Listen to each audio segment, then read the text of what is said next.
Hello everyone, welcome to my channel. So in this video, we are going to solve this simple looking problem that looks simple but still many people fail to solve this. So here we are going to solve the right as well as wrong method. What people do?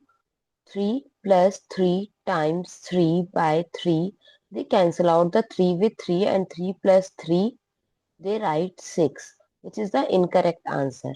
Because when you have given multiple operation like addition, multiplication, then fraction, or you can say denominator with a division sign, so you have to follow BODMAS rule, which is also known as order of operation. Comment below what you call in your country.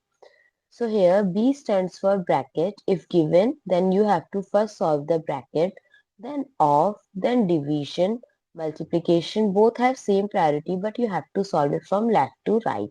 Similarly, addition and subtraction both have same priority, but you have to solve it from left to right. So let's follow this. So we can write this as 3 plus 3 times 3 in bracket divided by 3. So first we have to solve the bracket, and in bracket there are two operations, that is addition and multiplication. So first we have to do multiplication. So 3 plus 3 times 3 is 9 in bracket divided by 3. 3 plus, now we have to solve bracket first, bracket and division. So 3 plus 9 is 12. 12 divided by 3, that is 4. So what is the correct answer? 4, not 6. I hope it's clear and you find it useful. So don't forget to share your feedback through like, share, comment and subscribe to my channel. Thanks for watching. See you in the next video.